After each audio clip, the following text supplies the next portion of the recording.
Welcome to You Matter. In Business. Your hosts today are Ariel and Miriam. Your brand, your story, and your success. Because you matter in your business. Good morning, and I'm really excited to introduce you to our podcast this morning. And we've got a special guest with us today. And I'm going to introduce you to Deanna Heinz. And Deanna has her own digital marketing. She's a digital marketing strategist and entrepreneur mentor. Thank you for making that really easy for me to say, Deanna. So tell us a little bit about you. Tell us a little bit about your brand, because you've got a really strong brand, and I'd just like introduce it to us and tell us about it and how did it come about? Well, thank you for that. And I'm so excited to be here. And I appreciate that you feel like my brand is strong. That's awesome. I love hearing that. It's like, yay, it works. Yeah. So I have two different brands, Carbon Silk, and which is the foundational piece. And that's a digital marketing agency. And the way that came to be was completely by accident. So I'm going to take you back about 15, 16 years. Yeah, we're getting close to that. And I was working in corporate America, and my boys were young. They were 10 and 11 years old at the time. And, I'm working a lot of hours. I'm doing the mom thing. I was a divorced mom, and it was the week before Christmas, and I was doing laundry. I was at home. It was my day off. I was stressed out because of just things with work. And my youngest son came up to me. He was so excited. And he said, Mom, I know what I want for Christmas. And it's only one thing. And I got really mad because it was a week before Christmas and my shopping was done, and I have two boys, and I'm like, this is going to be ridiculous, right? Like, I need to find this one thing. And then I have to find something that's just equally expensive for my other son. Like, he just totally stressed me out. I'm like, you just made life worse, right? And he's so happy and excited. So in that mom voice of frustration, I was like, what do you want? And he's like, Mom, it's just one thing. The only thing I want is to spend one day home with you, sitting on the couch, having hot chocolate and watching a movie like we used to. And Him. my heart broke. I instantly went from feeling angry and frustrated to like, oh my gosh, I'm the worst mom in the world. Like, what is happening? So I talked to both of them, and they were really honest with me and just said, you work all the time. My parents live 3 doors down. They were a tremendous help of getting them to school, picking them up from school, doing all the things I couldn't while I was working, because it was in retail management. So the hours are crazy. If anybody's worked retail, it's not the 9 to 5, like you're gone. And I was missing all this stuff. So I made the decision right then and there, and I promised them that I would never miss another event. And I quit my job. Now, I had no idea what I was going to do. None whatsoever. I had no safety net financially, but didn't even think about that. I was just like, I can do something. I'm going to do it. So I did look for a job, but could not find a job that balanced being available after school hours and still paying the mortgage. It doesn't exist. So I ended up starting a business. I baked out of my house, making cake pops, which at that time were new and only in Texas. So nobody around me knew what cake pops were. And I rebranded them. I sold them, and that grew. And I ended up winning Top Mom in Business from Discover Card and Startup Nation. I got a lot of publicity. It was on the news all the time. People were always interviewing me, and I had no idea what I was doing. I was winging it, and everything fell into place. But I didn't love baking. I didn't love what I was doing. It was more of survival. Like, how do I pay my bills? But it was all I could do. So during this time, women who I knew started calling, and some I didn't know, honestly, and saying, can I pick your brain? Can we have coffee? Like, how did you do this? How did you grow your business so fast? What are you doing? So I'd meet with them one-on-one, and I would be really honest and say, I have no idea what I'm doing, but I'm going to share with you, because I was using Facebook at the time, which was really early for Facebook. I mean, Facebook was there, people were using it, but small business owners were mainly using it just to really connect with friends and family they hadn't seen. They weren't using it the way they're using it today. So I explained what I was doing. Well, then more and more women started to call and wanted to pick my brain. So I'm like, okay, stop. We're going to meet. Here's where I'm going to be. I'm going to be here at this time. Whoever wants to pick my brain, you could show up and I will answer any questions that you have, but just don't hold me accountable if it doesn't work because I don't know what I'm doing.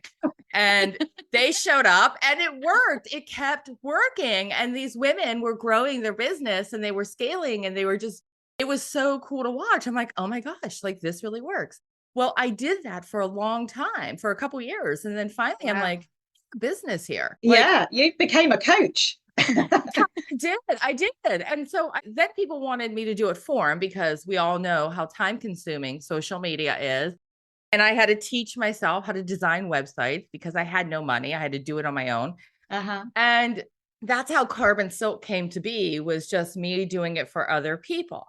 But what I realized in that process, as much as I love what I do, because I do love what I do, because now we're almost 15 years later, I miss the one-on-one teaching. And I actually just went back to Ohio. That last week I was in Ohio, and there were a core of women who I met out, and they are still part of She Is Collective, who were still part of that meetup of showing up all those years ago when I said, I don't know what I'm doing, but if you want to come, here's where I'm going to be.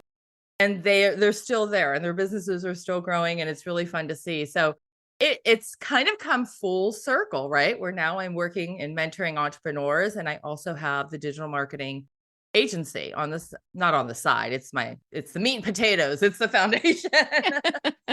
Yeah. I love how you rose from a challenge that was very emotional and just succeeded despite it all. Like, for your children, that was your why, I need to be with them. I think that's an unbelievably important thing. Well, thank you. There was no thought behind it. And a lot of times I'll have other women, mainly women entrepreneurs, because I don't think men go through what we go through. In fact, I know that they don't. We're just because we're wired differently. But I'll have other women entrepreneurs say, I want to leave my 9 to 5. You just quit. Should I just quit? And I'm like, no, don't do what I do. Like, you make your own decision, because it was hard. Like, yes, you're seeing like the after, and I came through that and out of that, but it was a bumpy road. It wasn't just a linear straight up. It was a roller coaster ride that I am happy to be through. Like, I'm glad I got through it. Awesome. I mean, a lot of people will say someday I will, but you just made that someday today and just did it, and overcame that entire fear, but just out of necessity, I think. And that's fantastic to hear. So tell us a little bit about, what do you think are some of the main challenges that, I think you've touched on it a little bit, but what do you think the main challenges are that women entrepreneurs face that maybe that men don't? Oh boy. So the biggest thing, and let me just preface this by saying that what I'm going to say does not mean that men don't experience it also. It just means that women experience it a little bit more. And the biggest thing I would say that gets in the way is imposter syndrome for women. And, you start off, and I dealt with that a lot. And, I've learned how to tame that monster, but every time I'm about to level up and do something different and get uncomfortable, boy, it shows up again. And it's like, all right, tame it again. And so what imposter syndrome is it's when you hear that voice in your head that says, like, you don't know what you're talking about. And they're going to tell, like, the audience, people who are listening to you, they're going to know you don't have a clue to what you're saying, and that you are a fake, you're a fraud. Like, all these negative things pour into your head, right? And you're like, what do I know? Like, I don't know anything. Like, I don't know what I'm telling these people. I'm guessing too. And the reality is that you do know, and you know more than you realize that you know. And honestly, you only have to know like 10% more than somebody else to be able to teach it. It's not like you have to be, nobody's going to be a creator of something because everything has been done. But you don't you just have to tame that monster, but it gets in the way and then you stop. It's really interesting to hear you say that, though, because I don't think you ever get rid of imposter syndrome. Imposter syndrome is not something that you can get over. Imposter syndrome is something, as you say, you have to you have to learn how to tame it. And I think that's really important. It's an interesting way of putting it. Okay, so what have you done to overcome those common barriers? Oh man, you know what? You just face it head on. I mean, honestly, I wish there was like, hey, follow this step and you can overcome it, but we're all so different. And for me, it's like, okay, now I recognize it. So when I start to feel like, oh man, this is really overwhelming, this is because let's face it, right? Whether you're starting a business or you've been in business for 10 or 15 years and you want to take that next step to level up, you get uncomfortable. And if you don't, you're just, I mean, you're going to be stagnant, right? So we're always taking that to level up. So now I know I get that feeling. I know what that feeling feels like that, oh man, can I do this? I don't know if I could do this. Like, how do I do this? And you start to write it down and I'll strategize. And I'm like, wait a minute. Yeah, I could do this. I could totally do it. Like, why not me? Why can't I do it? I have the skills. I have the knowledge. Like, so it's almost like you just push right through it and you're like, I can do it. Just keep going and Overcome not that listen. fear. Tune it out. Tune it out when you know what's happening. Just Tell it to shut ignore up. it. And sometimes listen to what other people say about you, right? So we have this Definitely. assumption that all these other people are thinking we're a fraud, but in reality, how many like thank you text messages and emails and this really helped me and that was great and thanks so much for sharing that, or I love this podcast episode because it revealed this and I was doing it. So it's like you focus on that stuff and that helps you just barrel right through and push through it. I love it. So tell me a little bit about Carbon Silk. So I said it was a really strong brand, and you've told us a little bit about how your business came about. But what about the actual branding? Talk us to us about Carbon Silk as a brand, and how does it reflect your personality, your brand personality? So Carbon Silk, we actually went through a rebrand a few years ago. I'm going to say 4 years ago. And that was really scary to rebrand because the name before Carbon Silk, and I'm going to get to your question. I promise I'm going to answer it. Very good.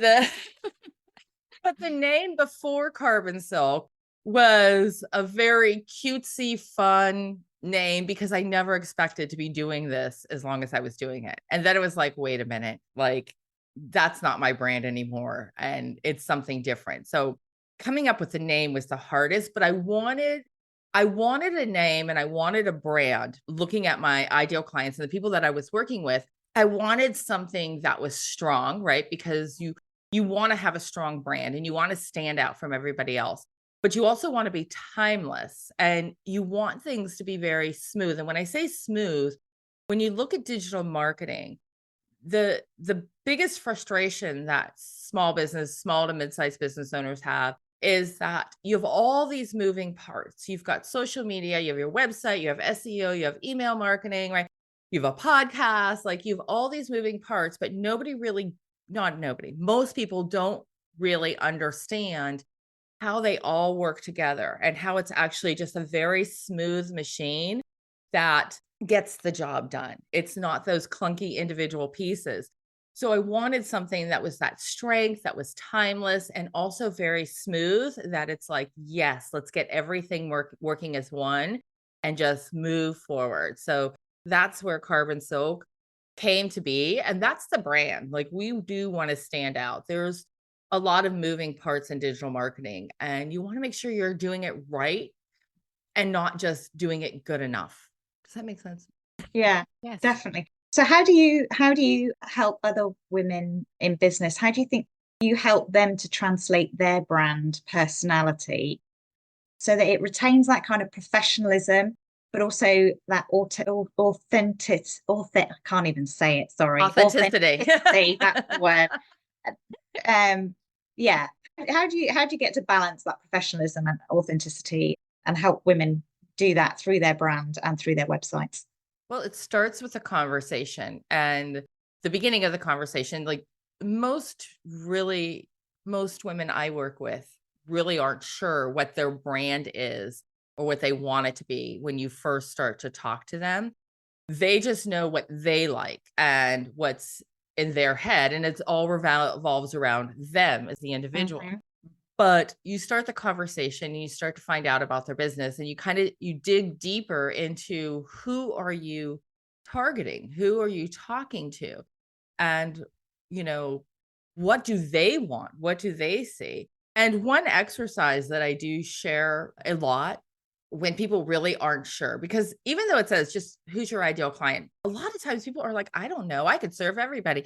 No, you might be able to serve everybody, but you want to speak to one person. When you're creating your website copy, which is the words that's on your website, you want to have one person in mind that you're talking to, and you want to know like that you're speaking to them because they're going to relate to it. So it sounds so easy, but it's so complicated also. It can be challenging because, you're like, I don't even know where to start. But I've done this exercise myself, and after I did it, I started recommending it to other people because it brought a lot of clarity. And what I did is I reached out to my ideal client who is not currently a client. And so somebody who I really wanted to work with. And I would reach out to 5 of them, 5 different ones. And you can do as many as you want, but at least do 5. And I wish I would have recorded it on Zoom. It would have been more. So if you're listening to this and you're going to do this little trick here, record it because there's more value in it. And I'm going to explain why in a second. But I talked to them on the phone. I wish I did on Zoom, and just said, when you're talking about, like, when you're thinking about your digital marketing strategy, like, what's your biggest frustration? And of course, they're going to give you a knee-jerk response, right? And your coach, what they say first is never what it is. So you start digging a little deeper, right? You don't lead, do not guide, just keep saying, well, why? What does that mean? What does that mean to you? And you finally will get to this beautiful thing of what really is. And then the second question is, well, when you're deciding to work with somebody with your digital marketing, what do you take into consideration? And of course, the first thing is money. That's a lie, right? Not a lie. That's the knee-jerk response. You start pulling things away. You start finding out, like, what are they really looking for? And that is how, like, my name came up, is after having these conversations. I was like, I see, like, the picture got really clear of what I knew, but I couldn't put it all together. And that's for me when it got really clear of that's who I'm talking to. Right. And so the recording, why do I say video record it, is because you will go back. I don't care how many notes you take. I take notes on everything. You're going to go back and you're going to think about what they said. And you don't want to use your words that you hear in your head when it comes to your marketing. You want to use their words that they said. And there was actually a course that I'm going to be launching in January. I've done this course before, and it's going to be in a new name, but I did it for years. And it does talk about all the moving parts and how all the moving parts fit together. But during that interview, those 2 questions, I realized that the name in my course, it was called Ignite, right? Ignite your digital marketing. But I realized Ignite did nothing whatsoever for my ideal client. Like, they were using a different word. They were using the word chaos. They were using the word overwhelm. So I was like, okay, so I did rebrand that, but I'm going to rebrand it again. But I'm going to have in mind what the words that they're using on how they feel to market that course. And if you go to my website, you can see I've used overwhelm and chaos on there, not because I came up with those words, because that's what I kept hearing consistently after making those phone calls. So it's not a check the box when you're trying to figure out how do you create your brand and where do you start. It's a conversation. It's talking to your ideal client. It's finding out, how do you want that ideal client to feel? And that goes into colors. I'm a geek when it comes to colors as well. Don't pick your favorite colors because you like your favorite colors. I mean, maybe it works and that's great, but maybe that emotion you're trying to evoke is actually a different color. We know yellow is happy, right? We know that. So if you're coaching, you're a happiness coach, right? That you're trying to get people happy, you're not going to use gray for that at all, right? You're going to use yellow because that's the solution you want, unless you're talking about the before and then the after. So yeah, colors play into that as well. Interesting. I'm going to interject because I know you have a podcast. Have you ever done one on the psychology of color? Just out of curiosity. Years ago, so I had a podcast and then I stopped and then I did it again. And now I think I'm on 65 episodes. And I haven't done it on the real one. There may be a blog post on Carbon Silk, if you dig, that talks about color psychology, because I can totally geek out on that. But I think I need to have a new one, right? That's what you're saying. Yeah, I think so. Well, I think it's something that most of us are not aware of. I mean, as business owners, we don't understand that. I mean, we know that there is such a thing, but we don't necessarily know all the nuances. Mm-hmm. And if we're trying to reach out to somebody and we're using all the clashing colors, well, that's not a good thing, but we don't know that, right? So having Right. that basic understanding is super helpful. Anyway, I'll be quiet now. Yep. No, you're good. You're good. I'm going to write that down. Well, Put that on the list because I love that topic. And I agree with you. A lot of people don't. They'll come with me and they're like, these are the colors I want to use. And I'm like, okay, great. Why? Well, those are my favorite colors. Okay. But who cares if this is a business, this isn't a Dear Diary anymore, right? Like, it's not about your favorite colors. It's about, blue is trust. Look at banks. They're blue. Look at Facebook. X used to be, when it was Twitter, it was blue. Like, they want people to trust them. So they use blue a lot. So it's just like, what do you want? interesting. So, so talk to us about share us a success story of a woman or a woman in business that you've led her through and transformed her online presence to enable her to thrive as a business owner. So the one that's coming to mind right now that just popped in my head, she was actually with a multi-level marketing company. And now what I teach is not typically tailored towards multi-level marketing companies. It's usually tailored towards, the small, and they are still small business owners, but the entrepreneur that's not part of a larger company. Uh-huh. But the information of how to market it is still the same. So that doesn't matter. So I met with her and she would come to my meetups and my sessions and my trainings, and she would implement everything that we did.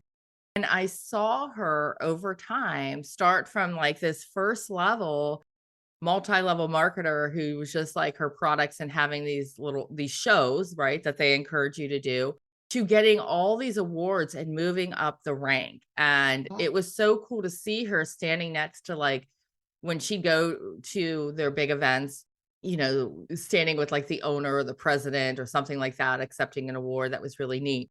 And she learned how to market from showing up, because at that time she wasn't, but she showed up to those meetings so many years ago and did whatever I was saying. Even when I said, I don't even know if this will work, she started doing it and her business grew.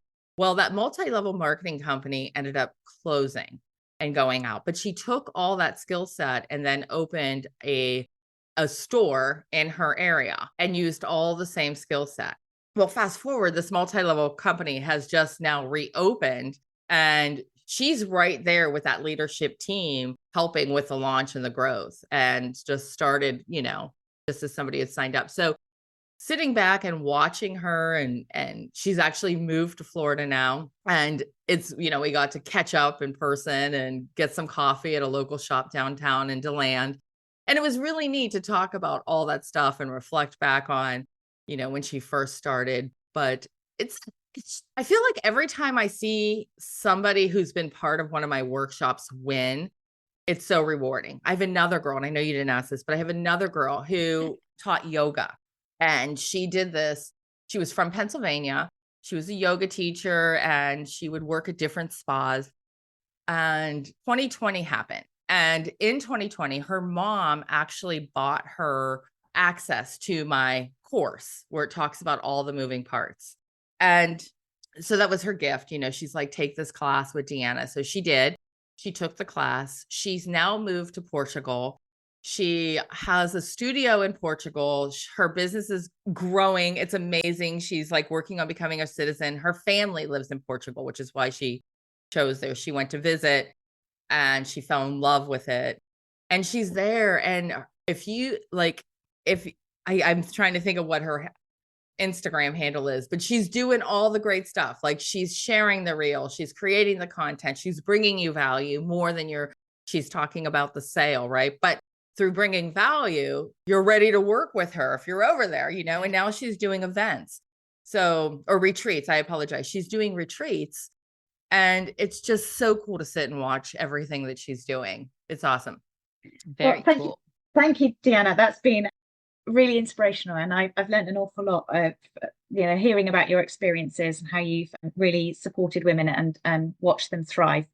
So thank you very much for that. I know we've still got loads of questions for you, but for now, thank you very much. I appreciate you being our guest speaker on our podcast today. Thank you. Thank you. I appreciate it. I thank you for having me on. This was great. And we're going to come back again with Deanna. We're going to have her twice. So we feel very honored. And we're going to talk a little bit more about the nuts and bolts, some of the more technical sides, but also the emotional sides, because they are very, very connected, of website design, marketing, some of those strategies that we need to, as business owners, pay attention to. See you next episode. After all, it is your brand, your story, and your success, because Ariel and I know you matter in your business. Thank you for listening to the You Matter in Business podcast. Please follow, share, like, and comment. We would love to hear from you. This podcast is sponsored by Ariel Faith Photography and Enrich Life Coaching. The show notes provide more information on how to contact Ariel and Miriam and any guest speakers who share in our journey together.